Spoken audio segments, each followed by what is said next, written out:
Cette conférence sera enregistrée, donc il y aura un replay qui sera disponible après. Donc bonjour à toutes et à tous. Nous sommes ravis de vous accueillir aujourd'hui, de vous retrouver pour cette seconde conférence publique sur l'intelligence émotionnelle et la gestion des émotions. Cette conférence d'1 heure donc, se découpera en 7 parties aujourd'hui. La première partie qui est l'introduction qui se déroule actuellement.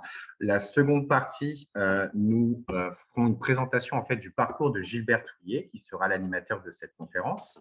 Dans la troisième partie, nous évoquerons les problématiques en entreprise telles que le turnover, le burn-out, la souffrance au travail et comment on peut impacter et enrayer l'intelligence émotionnelle aujourd'hui, comment on peut impacter et enrayer en fait ces différentes problématiques. Dans la quatrième partie, nous verrons pourquoi on en arrive là aujourd'hui en fait dans nos sociétés. Dans la cinquième partie, nous ferons un rappel du fondement humain et de ses émotions.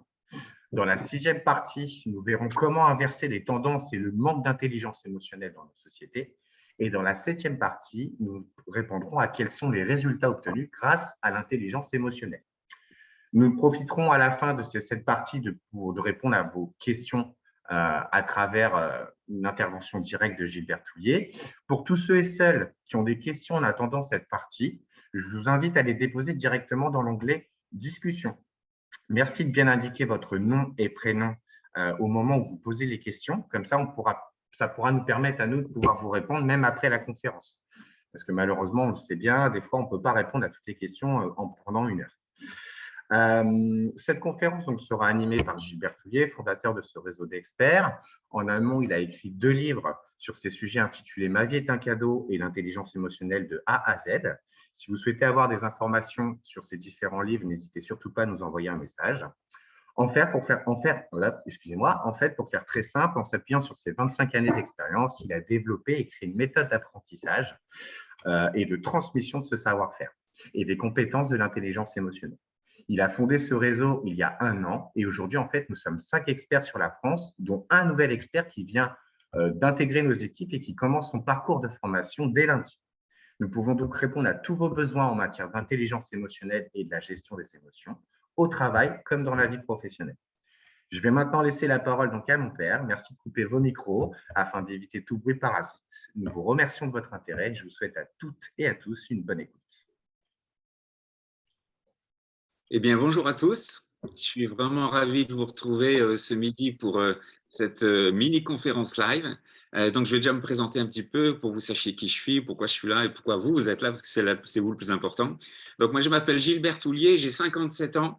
Je suis né hyper timide, hyper sensible, sans confiance en moi. Et ça a duré jusqu'à l'âge de 30 ans presque. Donc, il faut savoir que je suis un autodidacte, donc j'ai commencé à l'école, j'ai été ébéniste, ça a été mon premier métier, ma première passion, je l'ai fait donc jusqu'en 1992.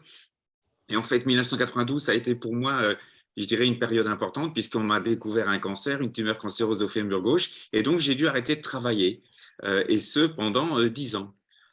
Et donc, ce qui s'est passé, c'est que pendant ces 10 années, comme je ne pouvais rien faire, eh bien, j'ai un ami qui m'a dit « Tiens, Gilbert, si tu veux, t'as qu'à lire ce livre-là. » Et il me donne comme ça un livre de développement personnel. Le plus beau cadeau qu'on ait pu me faire, hein, d'accord ? Et donc, j'ai commencé à lire un livre de développement personnel. Alors, c'était assez léger puisque c'était Dale Carnegie, Comment se faire des amis. Donc, ouais, c'était très léger, mais n'empêche qu'il m'a donné un premier livre, un deuxième livre, un troisième livre. Je suis parti comme ça. Comme j'étais allongé dans un canapé avec des béquilles, je ne pouvais pas marcher pendant 3 ans, eh bien, j'ai eu le temps de lire beaucoup.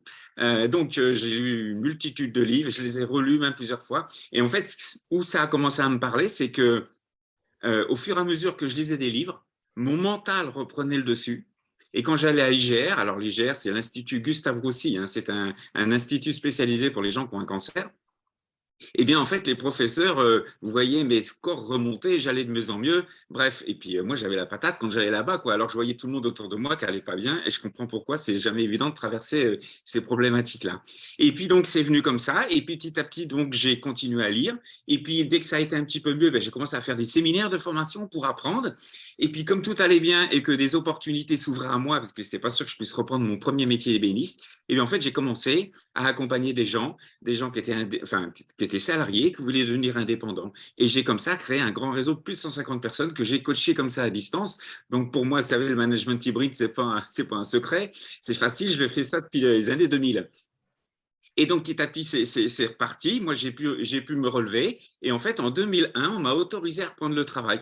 Donc, ça veut dire que je pouvais reprendre mon travail. Entre-temps, j'avais perdu mon épouse parce qu'elle est partie. Et donc, je me suis retrouvé tout seul avec Romain, mon fils à élever. J'ai quitté la région parisienne. Je suis venu dans le Perche. C'est pour ça que là, vous me voyez voilà, j'ai un grand corps de ferme en U dans le Perche. Voilà, c'est les vieilles poutres, les vieilles cheminées, les vieilles pierres. Mais c'est ce que j'adore. Je suis en pleine déconnexion, en pleine campagne, puisque un de mes rêves, quand j'ai commencé à travailler sur moi et à mettre en place un projet de vie, c'était de vivre à la campagne et de voir les chevreuils passer devant mes fenêtres. Et c'est ce qui m'arrive aujourd'hui. Donc voilà, je suis le plus heureux des hommes. Donc en 2001, j'avais deux possibilités. Soit je reprenais mon ancien métier parce que le chirurgien me l'avait autorisé, soit je devenais coach puisque j'avais fait mes armes pendant quelques années avant. Et j'étais très bon parce qu'en fait, je me suis découvert dans ce domaine-là. Le problème, c'est qu'en l'an 2000, le coaching, ce n'était pas toujours évident en France. Déjà que c'est tout juste encore en ce moment. Donc, je me suis dit, je vais prendre la sécurité, il faut que j'élève mon fils, je vais redevenir ébéniste. Mais entre-temps, ma confiance en moi avait pris beaucoup de place et donc je ne suis pas reparti en tant que salarié, mais j'ai créé mon entreprise d'ébéniste. Et en fait, je construisais ici dans le Perche et j'agençais des appartements parisiens haut de gamme sur Paris. Et en parallèle, puisque je n'avais pas réussi à décider entre les deux, j'ai développé aussi une boîte. J'ai ouvert une entreprise de coaching. Et donc, j'ai commencé à accompagner comme ça de plus en plus de personnes. Et donc, j'ai mené ça pendant 20 ans, tambour battant. Et l'agencement d'appartements parisiens et le coaching. Et j'ai adoré ça. Je vivais à 200 à l'heure, je ne vous le cache pas. Des fois, Romain ne me voyait pas beaucoup, mais j'ai adoré ça. Et j'ai énormément grandi. Et en fait, ces 20 ans-là ont servi à ce que moi, je comprenne le mécanisme des émotions et la gestion des émotions. Parce que bien évidemment, j'avais des salariés. Alors moi, j'ai tout testé. Vous savez, je suis un autodidacte, je n'ai pas de diplôme. Par contre, moi, je vais sur le terrain et je vais chercher. Et en fait, j'ai été chercher au plus haut des émotions, au plus bas des émotions, que ce soit en amour, en argent, en management. J'ai tout testé. Je voulais vraiment être... je suis un perfectionniste, donc je voulais être vraiment au top. Et donc, j'ai été chercher tout ça.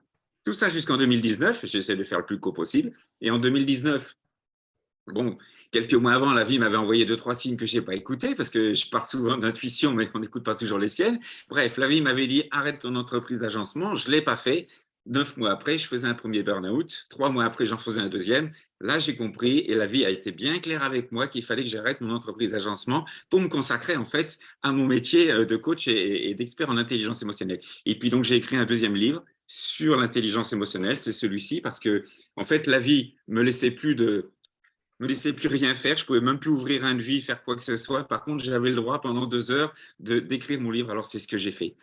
Et puis, il y a eu le confinement. Bref, j'ai senti, mais on va y revenir peut-être tout à l'heure, j'ai senti que ça allait être un boulevard qui allait s'ouvrir. Et donc, c'est parti comme ça. J'ai créé ce site, mapuissanceintérieure.com, et puis j'ai décidé de commencer à développer ce réseau. Donc, ça, c'est pour une succincte présentation. Pourquoi on est réunis aujourd'hui? En fait, c'est tout simplement parce que vous savez que le dernier baromètre de empreinte humaine est sorti. Et quand on voit les chiffres, ils sont quand même pas très bons. Il est peut-être temps de faire quelque chose. Si j'ai mis en place ce réseau d'experts il y a 1 an et demi, c'est pas par hasard, d'accord? C'est qu'il y a longtemps que j'avais senti ça. Et donc, en fait, aujourd'hui, on va aborder donc ce que peut faire, comment on peut impacter l'intelligence émotionnelle et la gestion des émotions à travers ces problématiques. Je vais juste vous donner 2-3 chiffres parce que de toute façon, vous pouvez les retrouver très facilement, donc ce n'est pas utile de passer du temps là-dessus. Mais vous voyez, par exemple, le turnover, alors j'ai pris des notes parce que j'aime bien faire les choses assez proprement. Le turnover, normalement, la moyenne, c'est 5 à 8%, on est actuellement à 15%, 2 fois plus. Un Français sur 4 est en limite de burn-out. Il y en a 2,5 millions en burn-out. J'y suis passé, je sais ce que c'est. Il vaut mieux l'éviter, je vous le dis. Et 44% des Français sont en détresse psychologique. Ça commence à faire beaucoup, d'accord? Il serait peut-être temps de faire quelque chose. Et en fait, moi, depuis 2021, où en fait mon intuition m'a dit qu'il fallait que je fonce sur ce sujet-là, je n'ai vu que les chiffres augmenter. Je n'ai jamais vu baisser, d'accord? Et donc, j'ai pris voilà, mon destin en main, comme on dit, et je me suis dit, maintenant, il faut qu'on fasse quelque chose. Donc, en fait, ce qu'on va voir maintenant, c'est comment l'intelligence émotionnelle peut impacter sur ces sujets-là, parce qu'il faut vraiment qu'on avance, il faut qu'on arrête ces spirales, et je vais vous expliquer en fait la méthodologie qu'on peut faire aujourd'hui, que vous soyez manager, chef d'entreprise, indépendant, comment on peut fonctionner, mais même dans des entités publiques. Donc en fait, pourquoi on en est arrivé là aujourd'hui?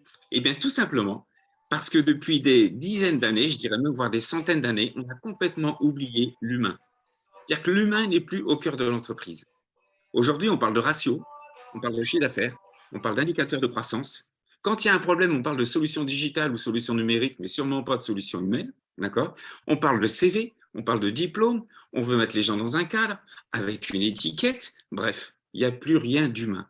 Et quand vous allez comprendre le fonctionnement de l'humain, on va y venir juste après, ben vous allez bien comprendre que la problématique, en fait, elle vient de là, elle naît là. Et tant qu'on ne revient pas à ça, on ne peut pas avancer.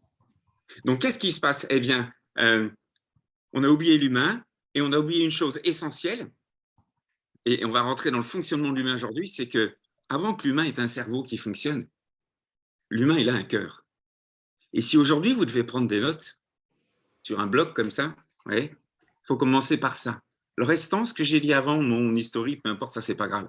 Mais le premier mot que vous mettez aujourd'hui sur votre bloc-notes, c'est cœur. Parce que tout être humain vient avec un cœur. La première chose qui bat, c'est le cœur, c'est pas le cerveau, c'est le cœur. D'accord? Et derrière le cœur, il y a des émotions. Et en fait, c'est cette alchimie entre le cœur et les émotions qu'il faut arriver à comprendre si on veut faire avancer tout ce qui se passe aujourd'hui. Parce que quand on a déclenché les émotions chez quelqu'un, eh bien, en fait, on déclenche du sens, on déclenche de la motivation. Vous voyez, moi, j'ai toujours fait beaucoup d'heures. Hein. Moi, quand je dors 4-5 heures par nuit, c'est largement suffisant, d'accord? Je suis un passionné de la vie, j'espère que, enfin, je pense que vous constatez à mon débit de parole, parce que j'ai un débit un peu rapide, mais parce que je suis un passionné de la vie. Toutes mes activités aujourd'hui, hein, j'ai 3-4 entreprises, elles sont toutes et elles reposent toutes sur des passions, parce que je ne fais que des choses qui me passionnent. Donc, quand quelqu'un me dit, ouais, ben, c'est pas possible de bosser avec ses passions, moi, je vous dis que si, parce que je ne fais que ça, d'accord? Et donc, il faut comprendre que derrière les émotions, eh ben, il y a du sens et il y a de la motivation. Et quand il y a du sens et de la motivation, ben en fait, on déclenche une envie. Et l'envie met en orbite l'intelligence émotionnelle. Et c'est à partir du moment où quelqu'un peut s'aligner et récupérer son intelligence émotionnelle qu'on peut avancer et modifier le processus. Pourquoi? Parce que quand quelqu'un, alors je ne vais pas rentrer dans le détail, si vous voulez plus de détails sur le lien vibratoire de l'intelligence émotionnelle qui va naviguer en fait entre le moi, la personne sur cette terre, et le surmoi. Ça, c'est de la psychologie, je ne vais pas rentrer dans le détail, mais j'en parle un petit peu plus dans le replay de la première conférence. Sinon, vous lisez mon livre et tout est expliqué dedans. Et bien, en fait, il faut savoir que quand ce lien vibratoire prend de la force, prend de la puissance, eh bien, vous développez l'intelligence émotionnelle. Et ça se fait à travers la gestion des émotions. C'est pour ça que si on néglige les émotions, eh bien, il n'y a pas d'intelligence émotionnelle. Donc, tout ce que je vais vous expliquer derrière, ça ne marche pas. Et c'est pour ça qu'aujourd'hui, de plus en plus, dans les entreprises, on parle de gestion des émotions. On parle de soft skills, hein, parce que maintenant, les recruteurs, c'est 8 références sur 10, c'est les soft skills. On n'entendait pas parler avant, et puis d'un seul coup, ça émerge comme ça. C'est très bien. Le problème, c'est que tout ça n'est pas orchestré comme il faut et ça ne fonctionne pas. D'accord ? Et bien donc, quand ce lien vibratoire se développe, cette intelligence émotionnelle se développe, et bien la première chose qui apparaît, en fait, c'est l'intuition. C'est un des canaux d'information les plus importants. Aujourd'hui, il y a des femmes, je le vois à travers les prénoms qui s'affichent à l'écran. Si je vous parle d'intuition féminine, vous allez me dire, bah oui, Gilbert, bah c'est évident. Alors, je ne peux pas t'expliquer comment ça marche. Par contre, tout ce que je sais, c'est que des fois, je sens quelque chose et il faut que je le fasse. Bah oui, c'est ça l'intuition. Vous voyez, moi, quand 9 mois avant, là-haut, on m'a dit, Gilbert, arrête ton entreprise d'agencement, je ne l'ai pas fait. Mais c'était mon intuition et j'aurais dû le faire parce que ça m'a coûté 2 burn-out. Voyez. Et en 2021, le jour où M. Emmanuel Macron a décrété le premier confinement, je ne sais pas si vous vous souvenez de ce jour-là, le premier jour du confinement, eh bien en fait, moi, j'ai eu cette intuition qui m'est arrivée en me disant, Gilbert, fonce sur l'intelligence émotionnelle. Il y a un boulevard qui va s'ouvrir. Et c'est le cas de le dire, hein, on est vraiment sur ce boulevard au tout début. D'accord ? Donc, l'intuition est quelque chose de très fort. Et l'intuition permet aussi l'anticipation. Ça veut dire quoi? Ça veut dire que dans une entreprise, quand quelqu'un est habité de l'intuition et de l'anticipation, ben, je veux dire que quand on fonctionne toujours avec un ou deux coups d'avance, c'est quand même beaucoup plus facile. Et en cas de gestion de conflit, eh bien, quand l'intuition est capable de vous guider, vous savez exactement à l'instant T ce que vous pouvez faire, ce que vous pouvez dire et comment faire. Moi, quand je fais un audit émotionnel en entreprise, souvent quand on m'appelle, je dois faire le pompier, d'accord? Eh bien, avec chaque personne, je dois mesurer chaque mot que je dis, l'intonation avec laquelle je le dis, d'accord, pour pas faire exploser en fait un des collaborateurs. Et donc c'est vraiment important d'avoir cette intuition qui fonctionne. Et cette intuition ne peut fonctionner que si votre intelligence émotionnelle est bien alimentée grâce à la gestion de vos émotions, d'accord.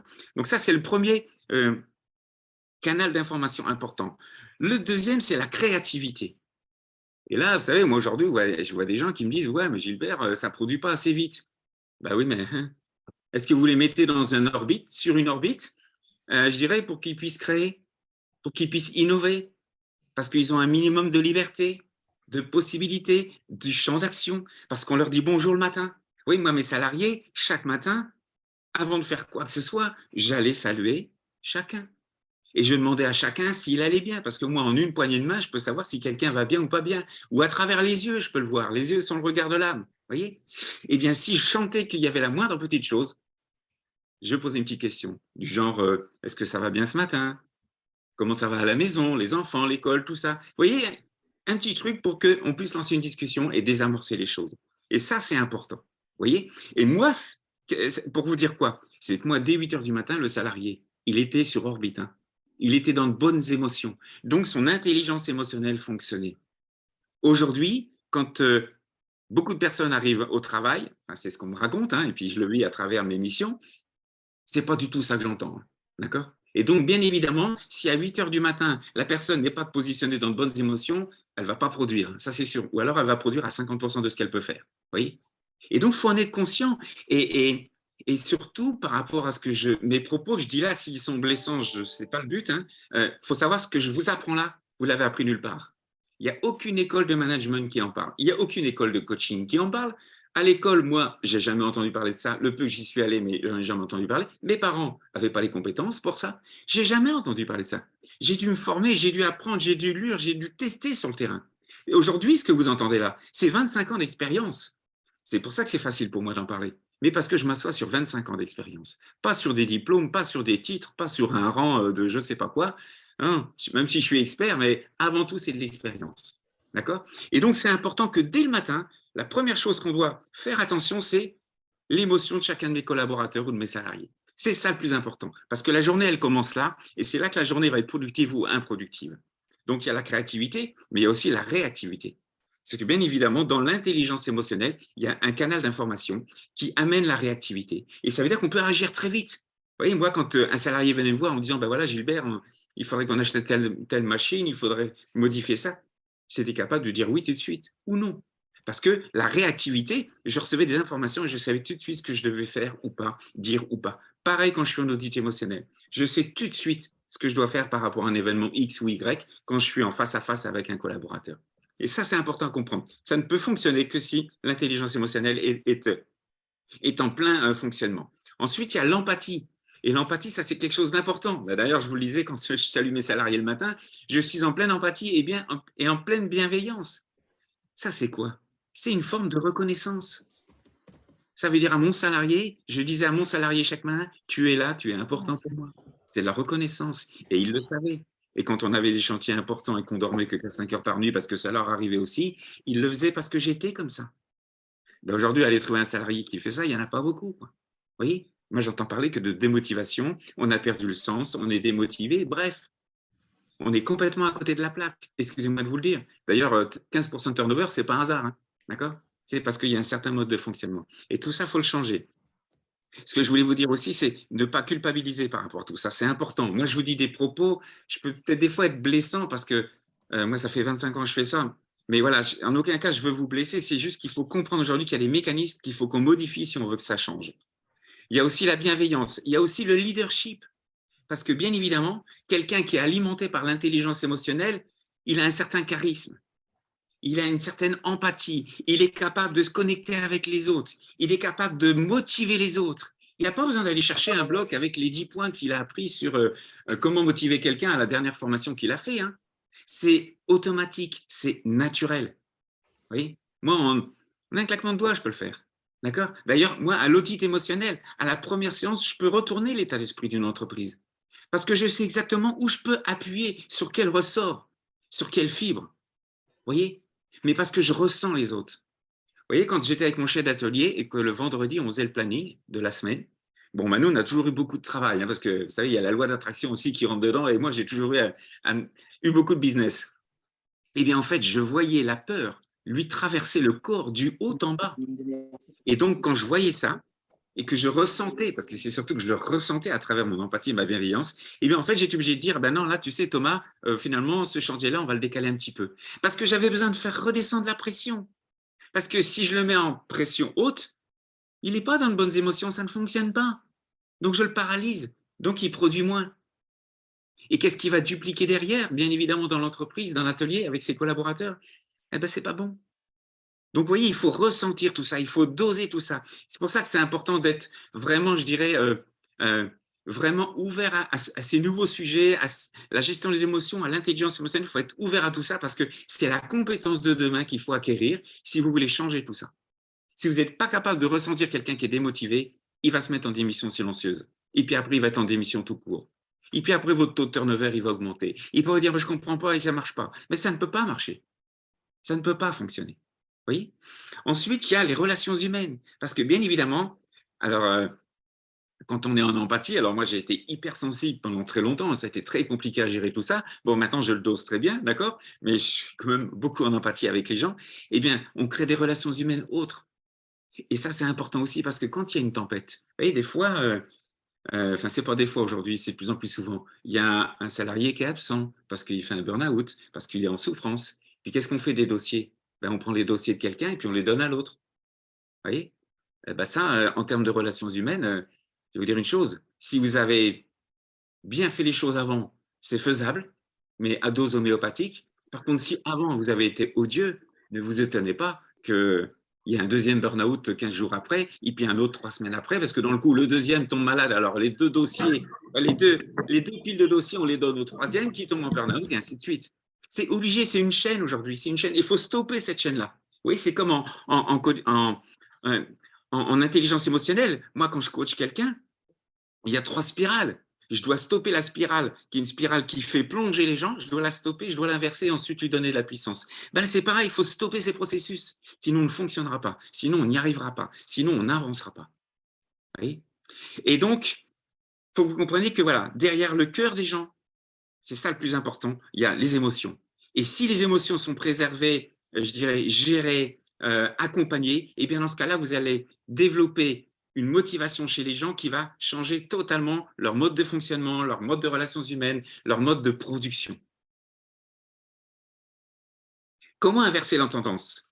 Eh bien, en fait, aujourd'hui, ce qu'il faut que vous fassiez, une fois que vous avez mis cœur, émotion, et que je vous ai expliqué tous ces canaux d'information qui sont l'intuition, la bienveillance et l'empathie, eh bien, en fait, il faut comprendre que aujourd'hui, si vous voulez que ça change, la première chose, la première action à mener, là, on a vu le détail, maintenant, c'est les actions. La première action à mener, c'est de mettre en place un audit émotionnel. Ce n'est pas un formulaire sur un ordinateur avec une solution digitale ou numérique. Ça vaut rien. C'est je fais un audit émotionnel et j'audite chacun l'un après l'autre. Moi, je vais jusqu'à la femme de ménage parce que je ne laisse passer personne. Vous voyez, il faut que vous compreniez dans une entreprise que autant pour une personne, comme je vous l'ai expliqué, le fait qu'elle soit dans de bonnes émotions va changer sa production, mais il faut savoir que c'est pareil pour une entreprise. Si vous avez 40 collaborateurs qui émanent de mauvaises émotions, ils vont émaner de mauvaises vibrations et bien sûr, l'entreprise va souffrir. Elle ne va pas être, je dirais, au top du top. Et bien là, en fait, ce qu'il faut comprendre, c'est que l'audit émotionnel permet de savoir exactement où chacun en est. Et là, on est bien en train de parler de cœur et d'émotion. Où tu en es? Qu'est-ce que tu aimerais? Qu'est-ce que tu voudrais qu'il change? Ça ne veut pas dire que tout va changer, d'accord? Mais il y a besoin de savoir les besoins, la demande de la personne. Il n'y a pas que le salaire, c'est dans les critères aujourd'hui, on le sait, des démissions, mais il n'y a pas que le salaire. Il y a le sens, il y a la motivation, il y a la considération, il y a la reconnaissance. Tu veux plus de reconnaissance? Ok. Pour toi, c'est quoi la reconnaissance? Et là, vous mettez en bienveillance et en empathie et vous écoutez, d'accord? Et comme ça, il faut pouvoir auditer chaque personne. Ça va du dirigeant, la pièce maîtresse de l'entreprise, que bien évidemment, c'est lui qui influe dans l'entreprise, d'accord, au manager, puisque le manager influe auprès de son équipe, d'accord, mais juste que je vous dis à la femme de ménage. Parce que bien évidemment, elle côtoie des gens, bien évidemment, elle a aussi des émotions, donc elle émet aussi des vibrations. Et vous savez, c'est un petit peu comme un verre dans un fruit. Hein. Si on laisse le verre, ça peut pourrir le fruit. Et bien aujourd'hui, le moindre élément, s'il n'est pas bien contrôlé, écouté, accompagné et aidé, eh bien en fait, il peut pourrir un fruit. Si on a une grosse masse, si on a 200 salariés et que vous avez un seul élément négatif, ce n'est pas trop grave. Si vous êtes dans une structure où il y a 10 personnes, si vous avez un élément négatif, croyez-moi, là, c'est dramatique. Et donc, il faut être conscient de tout ça. Et il faut, la première chose qu'il faut faire, donc, c'est mettre une maîtrise, un audit émotionnel en place. Parce qu'on a besoin d'aller voir chacun comment va, comment ça fonctionne, qu'est-ce qu'il aimerait. Et puis ensuite, on a besoin de savoir et d'analyser comment on fait rebondir l'entreprise. Comment on fait rebondir chaque service? Comment on redonne un peu, je dis bien un peu, hein, parce qu'au début, ça ne va pas y aller en claquement de doigts, hein, un peu de motivation. Moi, quand je vous dis que j'arrive à retourner la tendance, je retourne la tendance. Ça ne veut pas dire qu'ils vont sauter de joie le lendemain pour aller travailler, hein. Il y a une sacrée distance entre les deux, d'accord? Mais je suis capable de retourner cette tendance-là. Donc, c'est de redonner un tout petit peu de motivation et d'émotion. Et une fois que vous avez fait cet audit émotionnel, alors l'audit émotionnel, c'est pareil. Il faut le faire par quelqu'un qui est compétent. Vous voyez, aujourd'hui, moi, je vois des gens qui sortent des écoles, d'accord, qui ont des diplômes. Certains, ils n'ont même pas entendu parler dans leur école de coaching de gestion des émotions, de la loi d'attraction, alors que les deux sont liés quand même, hein. C'est-à-dire que quand vous touchez à la gestion des émotions, vous touchez à la loi d'attraction, hein. Vous touchez à l'un, ça a un impact sur l'autre. Vous touchez à l'autre, ça a un impact sur l'un. Tout ça, c'est emboîté comme ça. Et ils n'ont même pas appris. Et on va les lâcher dans les entreprises. Pour aller résoudre quoi? Un problème émotionnel. Et ils ne savent pas ce que c'est. Donc, vous voyez, il y a un problème. Et là, c'est pour ça qu'il faut faire très attention. Un expert, quelqu'un qui vient faire ce genre de job chez vous, il faut que ça soit quelqu'un qui maîtrise totalement les choses parce qu'il doit être totalement en empathie et en écoute de l'autre. Il ne doit pas être en train de se dire, alors attends, là, il me dit ça, qu'est-ce que je vais lui répondre? C'est quoi déjà que j'ai appris pendant ma formation? Non, ça doit être automatique, ça doit venir tout seul. Oui. Et donc, pour ça, il faut être bon. Donc, ce n'est pas là les diplômes qu'il faut vous regarder, c'est l'expérience de la personne, c'est les vécus. Vous voyez, moi, quand comme l'a dit Romain, je crois tout à l'heure, on a 5 experts, le 6e commence sa formation lundi, j'ai une dizaine de dossiers, je dirais, sous le coude. Moi, je ne regarde pas les diplômes, hein, je regarde le vécu et je regarde comment les gens sont cabossés. Parce que derrière les cabosses, en général, il y a des émotions. Et ça me permet de voir comment les gens ont relevé de tout ça. Vous voyez? Et ils ont tous au moins 10, 15 années d'expérience dans leur domaine. Vous voyez, même Romain qui est le plus jeune, parce qu'il a 30 ans, vous allez me dire, ouais, c'est facile, c'est votre fils. Non, non. S'il n'était pas bon, il ne serait pas là. D'accord? Parce que moi, je ne fais pas de différence. Mais Romain, il a plus de 10 ans d'expérience dans le commerce. La dernière boîte où il était le meilleur vendeur au bout d'un an. Mais parce qu'il avait le truc. Romain a toujours été très doué pour les relations humaines. Eh bien, en fait, il faut ça. Donc, vous, la personne qui vient intervenir demain dans votre entreprise, elle doit avoir ce don-là, cette finesse-là, cette capacité à rentrer en empathie avec les gens, en bienveillance, arriver à retirer le meilleur de chacun, pour les aider, pour les accompagner, pour leur permettre de croire, puisque les émotions, la première belle émotion commence à l'espoir, pour leur donner l'espoir que c'est possible de changer à partir du moment où on entame cet audit émotionnel. Okay, donc ça, c'est la première étape, c'est l'audit émotionnel. Et puis, bien évidemment, derrière, il faut mettre des formations spécifiques en place, mais bien évidemment, les formations, elles sont spéciales pour, oui, spécifiques, non, spécifiques, ouais, pour chacun et chacune. Certains vont avoir besoin d'une maîtrise en intelligence émotionnelle. Ah oui, parce que des fois, il y a des gens qui me disent, ah bon, parce qu'il y a des formations pour l'intelligence émotionnelle. Oui, il faut savoir une chose, l'intelligence émotionnelle, on l'a tous quand on est. Certains la préservent, d'autres la perdent à cause d'un choc émotionnel, ça peut être de l'inceste, ça peut être des coups, un accident, bref. Vous avez vu que quand il y a un accident ou un attentat, on met en place des cellules psychologiques, c'est parce que les chocs émotionnels ont des conséquences derrière. Donc en fait, si vous voulez, on a tous un chemin de vie bien spécifique. Et moi, quand je rencontre les gens, que ce soit le dirigeant, le manager, les managers ou la manager, peu importe, tout va bien sur ce sujet-là, les collaborateurs, moi j'ai besoin de savoir qui a besoin de quoi. Est-ce que c'est une maîtrise? Est-ce que c'est un séminaire? Est-ce que c'est un accompagnement personnalisé? Parce que bien évidemment, suivant le rang que l'on occupe, suivant les responsabilités que l'on a et suivant le chemin qu'on a eu, eh bien en fait, il faut cibler une formation. Et il ne faut pas cibler n'importe quoi, hein. On joue sur le mental, on joue sur le psychologique, hein. Et vous savez, le côté dangereux de tout ce métier-là, c'est pour ça que je suis prudent dans ce que je dis et je suis obligé de vous alerter sur tout ce qui va arriver bientôt si on ne fait pas attention. C'est que quelqu'un qui se forme en intelligence émotionnelle pour la retrouver, je dis bien pour la retrouver, hein, pas pour l'acquérir, on l'a tous, pour la retrouver. Eh bien, en fait, si quelqu'un prend une bonne formation, ça va commencer à agir au bout de 6 mois. Bon, des fois, je dirais, on peut faire beaucoup plus vite, mais sur un point précis. Mais il faut compter 6 mois, mais ça peut durer 3, 4, 5 ans. Ça veut dire quoi? Ça veut dire que si vous n'avez pas investi sur les bonnes formations, ce n'est pas tout de suite que vous allez le voir. C'est 6 mois, 1 an, 2 ans, 3 ans, 4 ans après. Et là, la problématique qui va se passer bientôt, c'est qu'il y a des entreprises qui, bien sûr, qui vont miser sur ces sujets-là parce qu'ils n'ont pas le choix. D'accord? Là, on arrive face à un mur, il n'y a plus le choix. Eh bien, il y aura les entreprises qui vont avoir misé sur ces formations-là, les bonnes, celles qui vont permettre, en fait, de redévelopper ça. Et puis, il y a les autres. Et là, on va créer un décalage important. Et dans ce décalage, n'oubliez pas une chose, le premier point que j'ai abordé, l'intuition et l'anticipation. Une entreprise aujourd'hui qui a des salariés habités de ça, eh ben, elle va avoir plusieurs coups d'avance. Et vous savez, dans le business, quand on a 6 mois d'avance, c'est très dur à rattraper. Eh bien là, aujourd'hui, c'est ce qui va se passer. Et donc, c'est pour ça que je vous mets en alerte sur tout ça. Et c'est pour ça que je fais tout ça. Hein. Vous voyez, moi, dans 3 ans, je suis à la retraite, je ne pourrais rien faire, hein, si je veux. Hein. J'ai assez d'activités comme ça. Mais moi, aujourd'hui, ma mission de vie, j'ai décidé que je partirais à 120 ans, donc j'ai encore un petit peu de temps, j'en ai que 57, c'est d'aller changer tout ça. On ne peut pas continuer comme ça. Moi, je sais trop ce que ça coûte un burn-out. Hein. J'aurais pu perdre beaucoup de choses, énormément de choses même. Vous voyez, j'ai pu tout sauver parce que j'ai une certaine compétence voilà, et autres. Mais vous, en fait, vous devez comprendre ça. Donc, on ne mise pas sur n'importe quelle formation. Vous voyez, on regarde qui est la personne. Est-ce que la personne, quand vous l'interviewez ou lui posez des questions par rapport à la formation, est-ce qu'elle est à l'aise? Est-ce qu'elle est là en train de parce qu'elle ne sait pas répondre? Est-ce qu'elle va vous dire, ah bah, attendez, je vous enverrai un mail pour vous expliquer? Non, non, ça veut dire qu'elle ne sait pas répondre tout de suite. Vous voyez? Réactivité.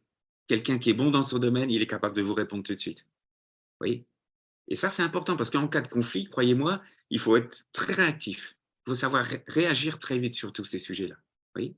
Donc, maîtrise en intelligence émotionnelle, séminaire, accompagnement, tout ça, bien évidemment, ça dépend de chacun et des sphères et des positionnements de chacun. Et ça, c'est important à comprendre. Et quel résultat vous allez obtenir en faisant ça?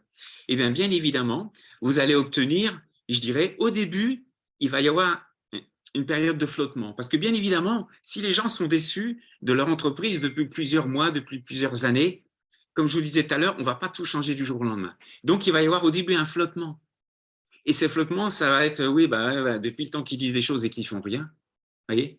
Donc là, maintenant, ils vont attendre. Donc, c'est-à-dire que, enfin, en tout cas, moi, quand j'y vais, je dois y mettre beaucoup d'énergie et beaucoup de croyances fortes. Mais avant ça, j'aurais parlé beaucoup avec le PDG pour savoir s'il est à la hauteur pour suivre. D'accord? Parce que, bien évidemment, moi, je vais devoir y mettre de l'énergie pour leur faire croire qu'il y a une envie de changement, enfin. Et donc, il va y avoir une période de flottement. Et puis, petit à petit, ce qu'il faut comprendre, c'est que, vous savez, c'est moi, quand on m'a fait découvrir le développement personnel, on m'a donné une image que je n'oublierai jamais, qui est en fait, on m'a dit, Gilbert, tu sais, tu es comme un piano, et le développement personnel, c'est comme un accordeur de piano. C'est pas une grosse note qui fait une fausse note, c'est plein de petits accords qui sont complètement déréglés. Et en fait, quand moi je vais dans une boîte, j'ai jamais un gros problème. J'ai plein de petits problèmes qui sont déréglés. Et donc, je dois aller, tel un accordeur de piano, donner un petit tour de vis là, un petit tour de vis là, changer ci, changer ça, faire évoluer ci, faire évoluer ça. Et donc, si vous voulez, tout ça, ça prend du temps. Mais dans un seul et unique objectif, remettre les gens dans le bon sens, remettre les gens avec de bonnes émotions. Et ça, je peux le sentir parce que moi, j'ai ça dans mon cœur. Donc, je peux le sentir. Et puis, parce que j'ai une telle connaissance de ce métier-là. Quand je vois les gens à peu près tous les 15 jours, vous voyez, toutes les 3 semaines, ça dépend des entreprises, ça dépend de la structure, de la problématique. Vous savez, entre 3 semaines, moi, je sais exactement, quand ils me disent ce qui se passe, je sais exactement si leur point d'attraction a changé, donc si les émotions ont changé. Et là, à partir de là, encore une fois, un petit tour de roue et j'ajuste. Pour certains, je vous dis, tel un sniper, je peux agir très vite sur certains. Sur d'autres, par contre, ça peut prendre 6 mois. Et donc, bien évidemment que l'ajustement, pour que la personne soit dans de bonnes émotions, eh bien, en fait, ça va prendre du temps.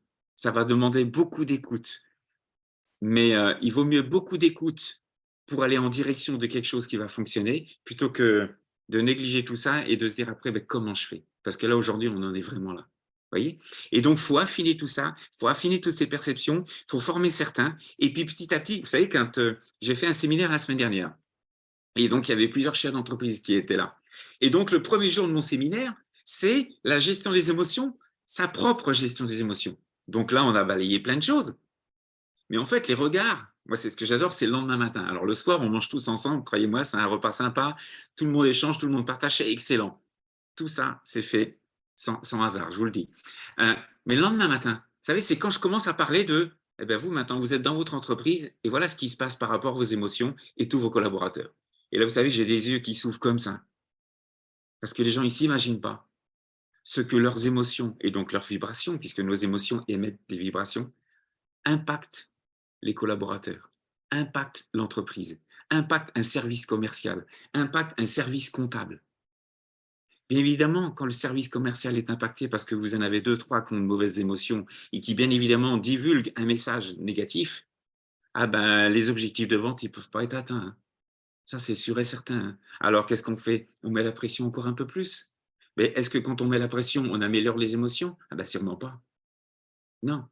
Il faut aller chercher la motivation, il faut aller chercher les émotions, il faut aller chercher le sens et le donner envie.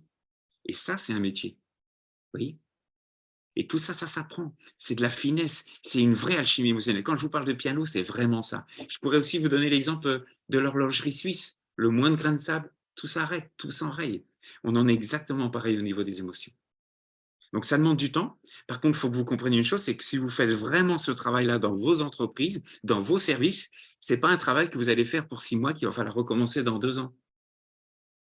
Ce travail-là, quand on a récupéré son intelligence émotionnelle, parce qu'on a compris ses émotions, le rôle de ses émotions et comment tout ça fonctionne, c'est à vie. Vous voyez, moi, je me suis fait coacher pendant 10 ans, hein, parce que je venais de très loin, hein. Vous voyez, moi, j'ai entendu dans mon enfance, pas de mes parents, hein, qu'ils étaient adorables. Ben, ils le sont toujours, mais voilà. J'ai entendu que quand tu nais salarié, tu meurs salarié, hein. Vous voyez? Alors, quand vous avez des phrases comme ça, qui résonnent, pour les gommer, c'est pas évident. Et donc, ça demande tout un travail, tout un processus.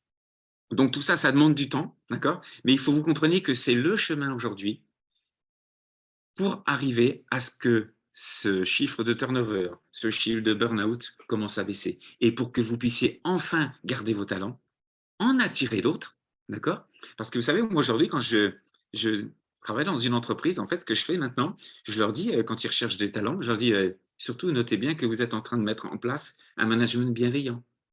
Parce qu'aujourd'hui, il y a des agences de notation pour les entreprises. Alors, moi, ma génération à moi, on est complètement dépassé avec ça. Mais mon fils, lui, il m'apprend tout ça. Et en fait, il me dit, bah, regarde, papa, c'est tout simple. Bah oui, c'est simple pour lui, mais pas pour moi. Bah, regarde, tu vas là, regarde, ils ont mis des notes. Eh bien oui. Et comme aujourd'hui, il y a plus de demandes que d'offres, eh bien, les gens vont aller voir quelle entreprise met en place un management bienveillant et où est-ce qu'il vaut mieux aller travailler. Comprenez le décalage que je vous disais tout à l'heure? Parce que bien évidemment, les talents vont aller où est-ce qu'il y a un management bienveillant qui est mis en place, où est-ce qu'il y a de la reconnaissance. La reconnaissance, ce n'est pas une table de ping-pong, hein, dans le hall ou un massage de temps en temps. C'est beaucoup plus que ça. D'accord? Et donc, les gens vont aller voir tout ça. Et vous, si vous êtes capable de mettre ça en place, de toute façon, je dirais, l'alchimie de tous ces collaborateurs réunis va créer une alchimie dans votre boîte, dans votre entreprise ou dans vos services qui va faire que les gens vont être attirés. Vous savez, les chefs d'entreprise mangent entre eux le week-end, les salariés mangent entre eux le week-end. Et on a toujours dit que le bouche à oreille était la meilleure publicité. Eh ben, si vous avez un salarié qui parle de sa boîte, comme moi je pourrais en parler de mon métier parce que je l'adore, eh ben, on donne envie aux autres de le rejoindre et de le faire. Comme moi aujourd'hui, les gens rejoignent notre réseau parce que je leur donne envie, parce que je suis comme ça, moi je parle avec mon cœur, pas avec ma tête. Voyez. Mais je peux aussi démotiver quelqu'un très facilement si je parle négativement de plein de choses. Et aujourd'hui, il y a pléthore de sujets pour ça. D'accord? Donc en fait, vous, il faut que vous compreniez que chaque maillon de votre entreprise, chaque collaborateur est un maillon important. Et qu'il faut alors, bichonner, chouchouter, il y en a, ils vont dire on n'est pas chez les bisounours. Non, ce n'est pas une question de bisounours. C'est une question de les mettre chacun et chacune dans de bonnes émotions. Et si chacun et chacune sont dans de bonnes émotions, alors il y a ce mécanisme que je vous disais tout à l'heure qui s'appelle la loi d'attraction, qui fait que la loi d'attraction vient se greffer à tout ça et on attire le succès. Si on a des gens qui sont dans de bonnes émotions. Par contre, si on a des gens qui sont dans de mauvaises émotions, alors là, on attire l'insuccès, l'échec, le turnover, le burn-out, les détresses psychologiques. En fait, on plonge les gens dans une spirale exponentielle, descendante, et qui plonge, et qui plonge, et qui plonge. Alors que quand vous êtes capable d'apprendre à quelqu'un à gérer ses émotions et le rendre autonome sur ce sujet, eh bien, en fait, vous le plongez dans une spirale exponentielle ascendante. C'est-à-dire qu'une fois qu'il a compris le mécanisme et comment ça fonctionne, il peut le gérer tout seul. Oui. Et là, vous vous retrouvez avec des gens autonomes, des gens qui, quand ils viennent vous voir, ils ne sont pas là, ah, il y a encore un souci, on fait quoi? Non, là, il va venir et dire, oui, il y a un souci, par contre, j'ai une idée. Mais est-ce qu'elle est bonne et est-ce que vous êtes d'accord pour la mettre en place? Vous voyez, ça change tout. Ça change les rapports humains, ça change la philosophie de l'entreprise, ça change la motivation, ça change une multitude de choses.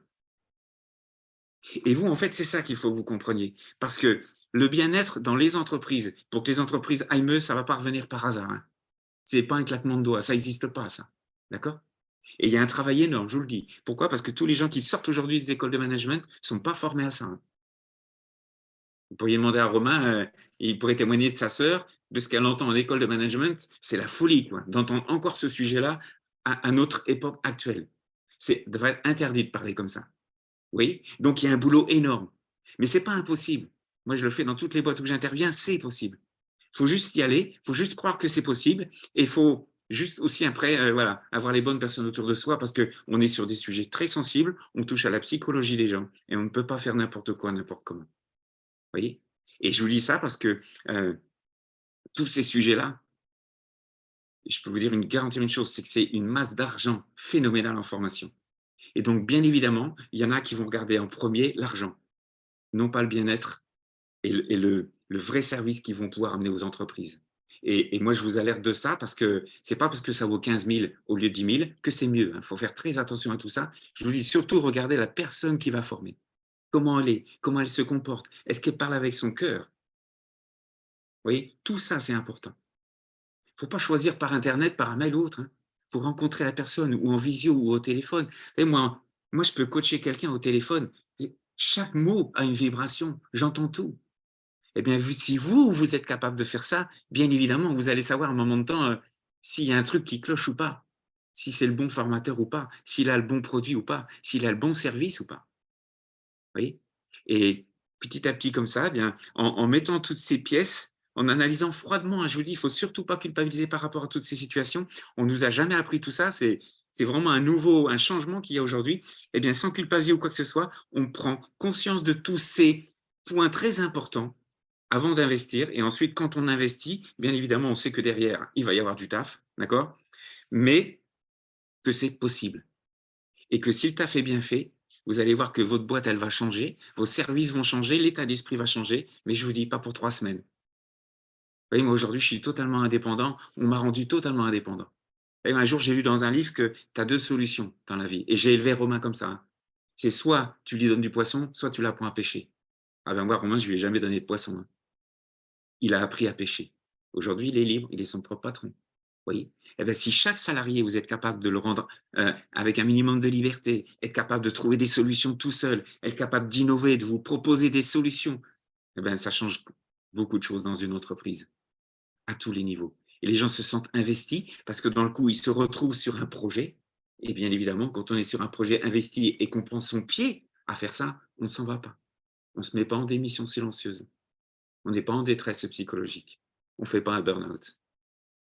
Donc voilà, il est 12h45. On avait dit avec Romain qu'on laissait quelques minutes pour des questions. Donc je ne sais pas si Romain, tu veux reprendre la main, si tu as déjà des questions ou pas par rapport à tous ces sujets. Alors moi, il n'y a pas eu de questions spécifiques pendant ta conférence. Par contre, après, je peux inviter les gens à tout simplement lever la main. Alors attends, je crois qu'il y a une question. Alors, j'ai Caroline qui pose, avez-vous croisé des personnages manipulateurs capables de générer des croyances induites parmi vos clients? Comment les avez-vous déjoués? Ou bien avez-vous réussi à inverser la tendance vers des motivations réelles? Donc, voici la question de Caroline. OK. Quand vous faites ce métier-là, et quand vous allez dans les entreprises, mais même avec des particuliers, de toute façon, vous rencontrez tout type de profil. Aujourd'hui, vous savez, hier, j'étais en train de coacher quelqu'un qui me dit, oui, mais Gilbert, j'ai été manipulé par mon père. Alors maintenant, j'ai peur de tout le monde. Je dis, mais c'est pas parce que ton père t'a manipulé que tout le monde est un manipulateur, hein. Si vous prenez Hitler et Mère Teresa, c'est 2 profils totalement différents, hein. D'accord? Donc, bien évidemment, j'ai rencontré des gens comme ça. Bien sûr que, mais moi, je sais appuyer où il faut mal, où ça fait mal. Vous voyez? Parce que les gens qui sont comme ça, il y a toujours une faille. Et moi, mon nez, il ne me trompe pas. Donc, en même temps, la faille, je vais la trouver. Et en général, vous savez, c'est comme un château de cartes. Il y a une grosse carapace autour. Puis vous mettez un petit doigt quelque part, et puis la carapace, elle tombe et le château de cartes, il s'écroule. Et souvent, derrière, il y a des peines, il y a un chemin de vie, il y a des blessures, il y a plein de choses qui sont là. Mais voilà, comme je vous le dis toujours, et comme je le dis toujours à tous mes clients, je ne juge jamais. Parce que tout ça, ça dépend de l'histoire de vie qu'on a eue, du chemin de vie qu'on a eu, de les croyances que nos parents nous ont inculquées. Oui, tout à l'heure, moi, je vous disais par rapport à quelqu'un qui a dit tu n'es salarié, tu m'as salarié. Ce n'était pas mes parents qui disaient ça parce que nous, on a eu de bons messages, vous voyez. Mais j'ai entendu des choses comme ça. Voyez? Donc, bien évidemment, si on te dit, si tu veux réussir, de toute façon, il faut que tu manipules les gens, bien évidemment qu'il y aura un manipulateur derrière tout ça. Et c'est parce qu'il y a un manipulateur qu'il y en a d'autres et que tout le monde est pareil. Donc, en fait, si vous voulez, après, ce qu'il faut faire attention, j'ai oublié de vous le dire, donc cette question, elle est excellente. Quand on fait ce travail d'audit émotionnel et de remise en route de chacun, vous savez, c'est tel un 6 cylindres, quoi. Il faut que tous les cylindres fonctionnent bien. Eh bien, il faut aussi avoir une connaissance sur les croyances. Parce qu'en fait, les croyances, si elles sont paralysantes ou négatives, elles vont paralyser tout le travail que va faire le formateur. C'est-à-dire que moi, je pourrais y passer 2 ans. Hein. Si je ne règle pas en même temps les croyances, alors dans ce cas-là, il n'y a rien qui avance. Pour vous donner un ordre d'idée, vous avez tous un téléphone portable, hein, tout le monde en a un maintenant. Ben, vous avez déjà mis un téléphone portable devant un poste de radio et vous avez vu qu'il y a des interférences.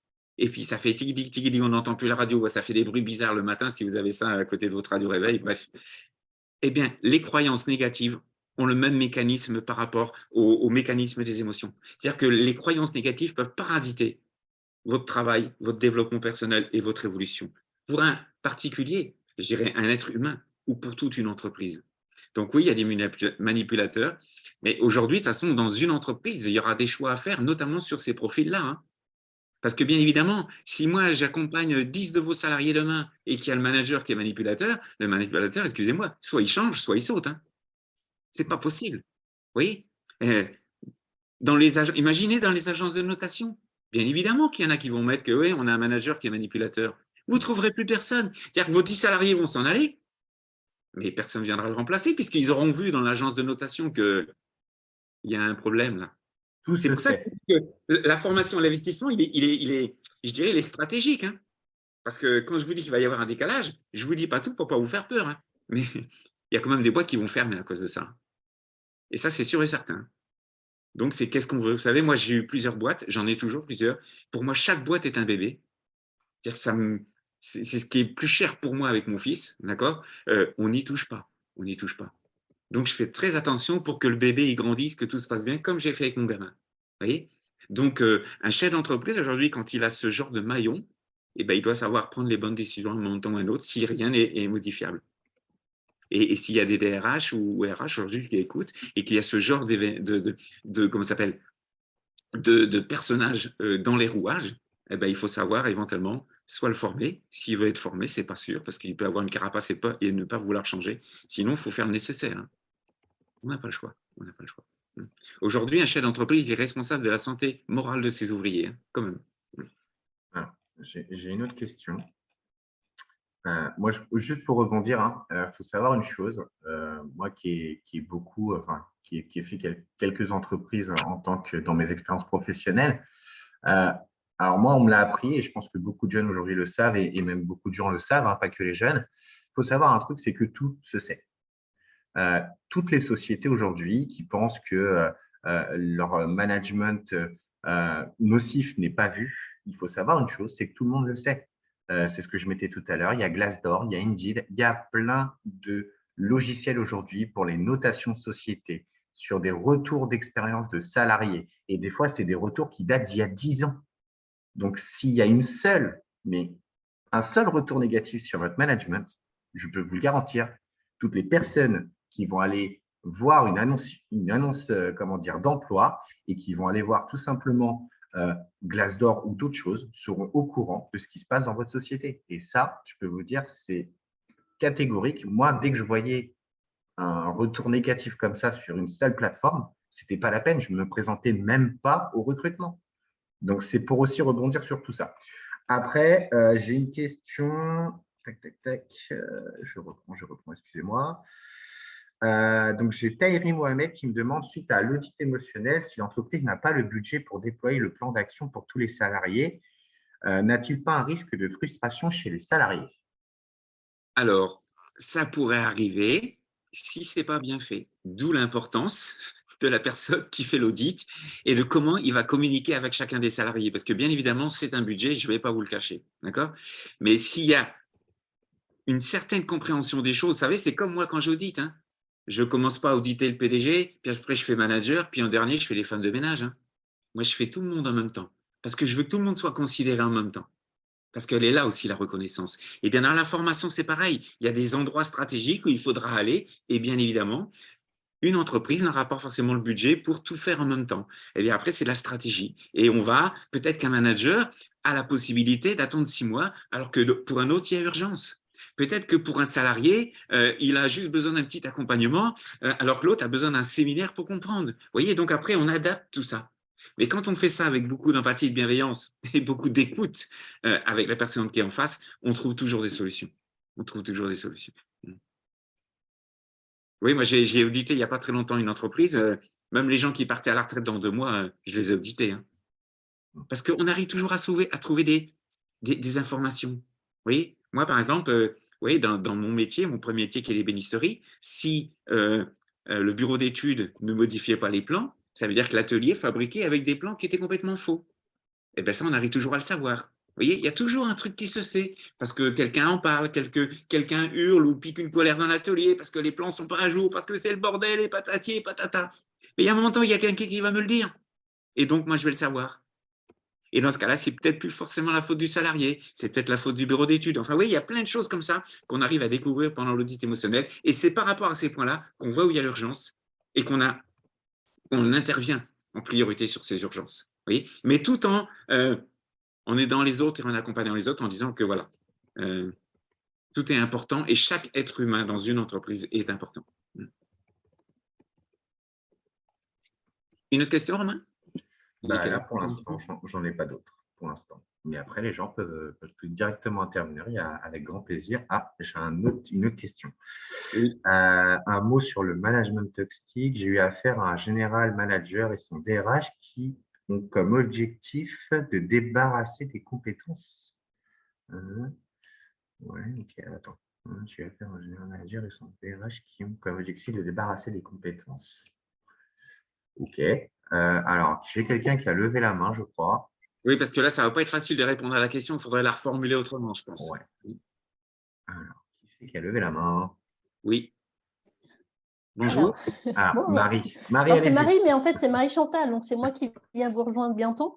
D'accord. Ah, d'accord. Mais il n'y avait pas mon prénom, je ne sais plus. Ça fait un moment que je suis bien sûr sur le logiciel. Et puis, du coup, je ne sais pas pourquoi c'est que Marie. Bon, ce n'est pas grave.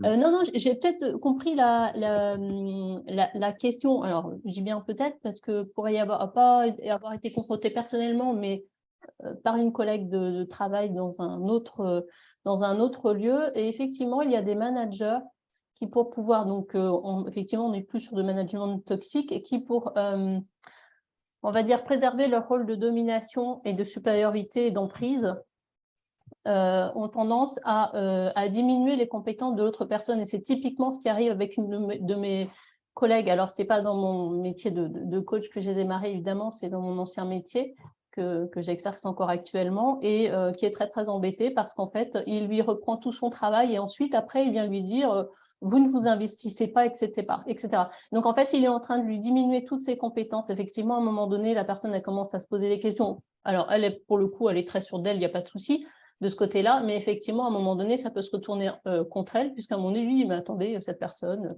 elle ne fait pas ci, elle ne fait pas ça, et tout son domaine de compétences qu'elle a lié à son grade, son expérience, alors là, ce n'est pas de diplôme, parce que c'est dans la fonction publique, mais bon, peu importe, en tout cas par rapport à son grade, il est en train de lui enlever tout là en ce moment. Donc, effectivement, il y a j'espère que j'ai bien répondu à la question. C'est ça, je crois. Ouais, pour mieux régner, garder leur dominance. Voilà, c'est ça. Ce qu'il a complété. Ouais, okay. Donc là, Marie-Chantal, oui, pour abonder dans votre sens, il faut savoir qu'il y aura toujours des gens comme ça. Mais vous savez, moi, je vais vous dire aujourd'hui, du travail, il y en a partout. Il y a 2 solutions. Vous savez, la vie, il n'y a jamais de hasard dans la vie. S'il y a un moment de temps, vous rencontrez ça, il y a 2 solutions. Soit c'est parce que c'est plus votre place, vous devez aller ailleurs. Voyez, il y a une raison à ça. Vous voyez, moi, quand on m'a dit ferme ta boîte, ferme ton entreprise d'agencement d'appartements parisiens, il y avait une raison, c'est parce que je suis doué pour ce que je fais là, c'est tout. Vous voyez, donc la vie, à un moment de temps, elle vous route, elle vous déroute. J'ai voulu le faire m'associer avec des gens au début. Et la vie, elle m'a toujours éloigné un moment de temps parce que je devais y aller tout seul. En fait, je devais être le leader du réseau, m'associer avec des experts, mais je devais être le leader parce que voilà, c'était comme ça. En fait, la vie, elle ne vous glisse jamais de peau de banane, enfin, sauf si vous avez des mauvaises valeurs. Mais si vous fonctionnez avec des belles valeurs, la vie, elle ne vous met jamais de peau de banane. Par contre, elle va vous vous mettre dans des situations qui pourraient paraître négatives, comme mon cancer quand j'avais 27 ans, comme mon burn-out il y a 5 ans. Elles pourraient paraître négatives, mais en fait, souvent, c'est des tremplins. Et là, peut-être que quand on est face à des gens comme ça, c'est peut-être parce qu'on doit prendre plus confiance en soi et puis passer à autre chose, prendre un autre poste, changer d'entreprise. Il y a sûrement une raison cachée. Moi, je ne peux pas répondre en détail là parce que je n'ai pas tous les éléments. Mais avec le recul que j'ai 57 ans, je peux vous dire que ça fait un bout de temps que je bosse sur tous ces sujets et vu le nombre de personnes que j'ai accompagnées, à chaque fois, c'est qu'il y a une raison cachée derrière. Tout le temps, il y a une raison cachée. Mais quelle est la raison cachée? Je ne peux pas vous le dire comme ça. Oui, Romain, avant qu'il nous rejoigne, il a quitté sa boîte, il a voulu aller dans un domaine. Je lui ai dit, mais Romain, ce n'était pas fait pour ça, tu as de meilleures compétences que ça. Après, il m'a proposé autre chose. Je lui ai dit, non, Romain, ce n'est pas ça. Et puis, à un moment donné, il m'a dit, mais papa, je peux te rejoindre. Je dis, oui, alors là, tu peux me rejoindre parce que là, je sais que tu es bon. Vous voyez? J'ai Il connu aurait ce… pu prendre ça mal. Excuse-moi, Romain, il aurait pu prendre ça mal. Mais moi, je ne le faisais pas parce que c'était mal. Je savais que la vie, elle lui bloquait certaines choses parce qu'il avait des compétences qu'il ne voulait pas savourer. Oui. Et moi, je le savais. Et à 8 ans, il a vécu son premier séminaire et il a grandi. C'est comme Astérix, si vous voulez. Il a grandi avec tous mes messages là que vous entendez. Mais lui, il grandit avec ça depuis 20 ans. Donc, bien évidemment, il a une autre philosophie de vie. Donc, c'est pour ça que je vous dis qu'il n'y a jamais de hasard dans la vie. Quand il vous arrive quelque chose, c'est qu'il y a une raison cachée derrière. Et la raison cachée est souvent très positive, mais on le voit quelques années après souvent.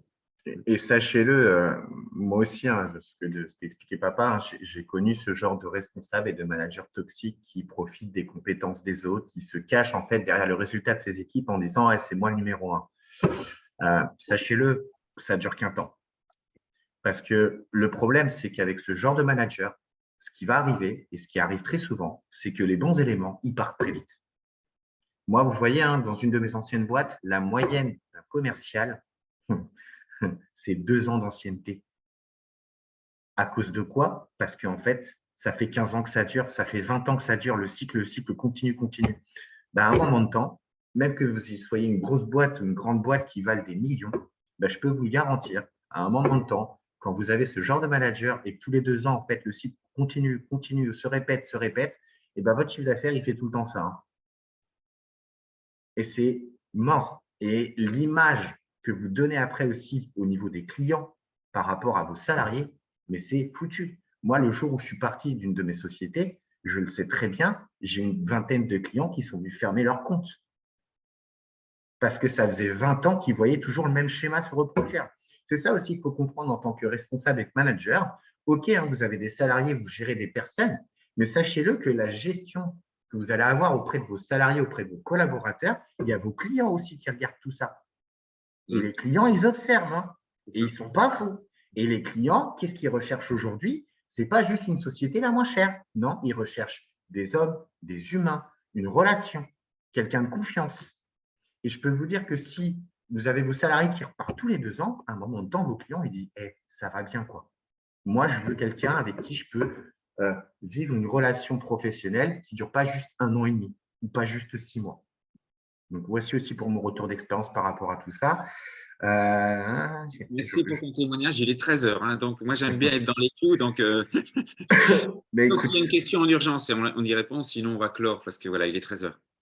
Ouais, voilà, c'est des retours d'expérience où on entend que j'étais dans une boîte où les salariés changent tous les 3 mois.